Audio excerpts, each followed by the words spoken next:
All right, guys, so bringing it out to the couch now for discussion. Kevin, I also note, in addition to that, I don't even know what to call that juxtaposition, but yeah, so essentially the Attorney General is in the same room as the President today while his vacation home is being searched. But this is also the Special Counsel's first day on the job. Special Counsel Hur, who will, we are told, be briefed on the results of this investigation upon its conclusion. Well, certainly there's more questions than answers. You saw David Spunt reporting. I think you're seeing from the Biden administration and the president's personal lawyers and team Bob Bauer out there saying that we're fully cooperating. That's the message clearly that the Biden team wants to telegraph to everyone, both in terms of the search of Rehoboth, the search at Penn Biden, and the search in Wilmington. Now, we've seen about 25 or so documents. We don't know necessarily what they involve in terms of those documents with classified markings.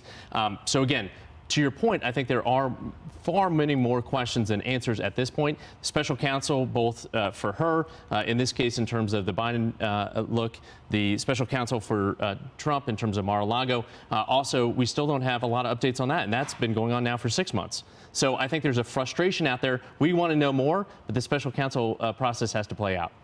Sure, we want to know more. Let's play a clip of the president saying yesterday just how much we know and how much we're entitled to as American public. Watch.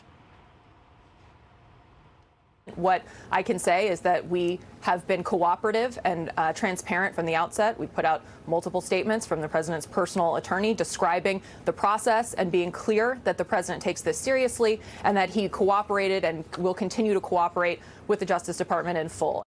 Yes, Ainsley, so they've been adamant that the president has been cooperating. In fact, that's one of their main touchstones, but that's true and unrelated to whether the law was broken. We know national security policy, at a minimum, was certainly thrown out the window. And it's against the landscape of this broader position that the Department of Justice has taken, which seems to have put the president, the sitting president that is, with the kid gloves in his own special position, right? Oh, go ahead, have your attorneys check. No problem about their classification clearances. Oh, go ahead, take your time telling the public. The list goes on in stark contrast to how a former president was treated under our watch and with our taxpayer dollars. Yeah, it's such a double standard. And I'll go through that list of why I think it is and why many Americans do. But first, the operative word there, I believe, is transparency. They haven't been transparent. They found this November 2nd. The election was a few days later. Why didn't we know about it? They never told us. Then you had Merrick Garland, you had Christopher Wray. They were bragging about having the special counsel there to investigate Donald Trump. Meanwhile, they already knew that the classified information was also found in Biden's office at the beginning of the month. The FBI searches that think tank in mid-November, 68 days later, after they found that first batch. The public learns of it. Documents were also found in the Wilmington house. There was absolutely no raid. Look at Hillary Clinton. She destroys 33,000 emails with BleachBit. She takes the SIM cards out.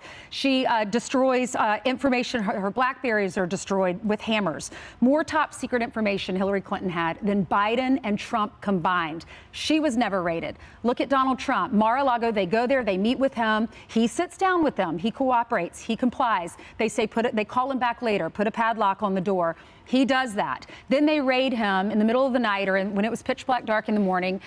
Media was there. It was all over the news. Everyone was talking about it. We immediately knew about it and we all reported on it. He was treated differently than they were. And then Hunter Biden, what does he have on his laptop?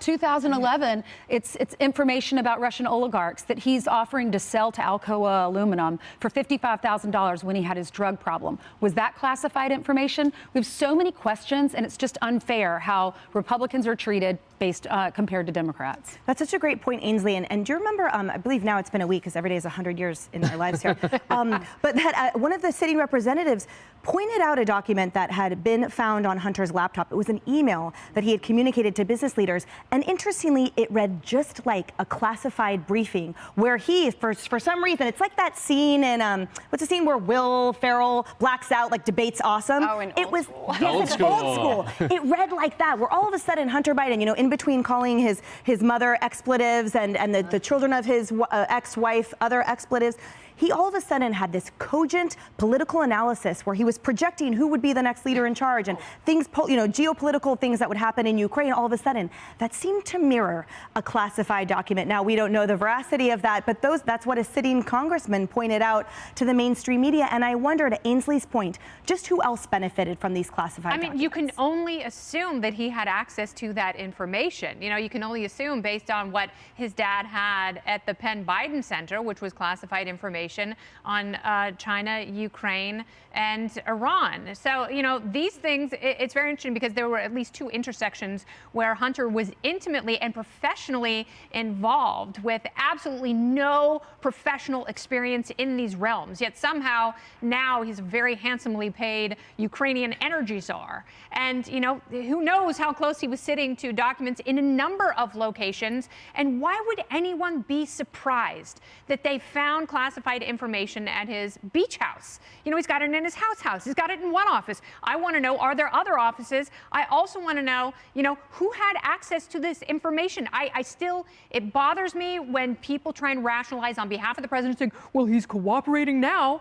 That's not the problem. The now is not the issue. How did they get there? Did Hunter have access? Did he use that to enrich himself? There are so many more problems here than they bear to admit. And yes, to your point, it is an unequal application of the law and law enforcement. That's right. So many problems, so many questions that you raised in that we will find the answers to in the investigations, including the extent of his role as the energy position, et cetera. And Cassie, to Kennedy's point, it's really disheartening as an average American watching this unfold to see that the highest representative of this administration is treated so differently, that every American that is expected to uphold law and order seems to be let down by the one person that should be the most emblematic, that should model the most application and adherence to law and order. And how often do we feel that inequity between, the well-connected and the wealthy and the rest of us?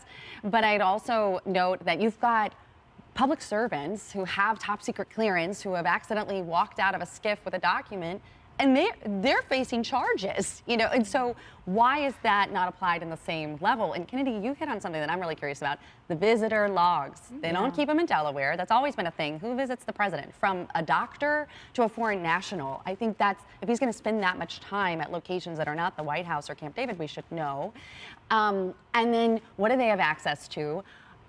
With Hunter, that guy has no ability to not share anything. There's no censor on him.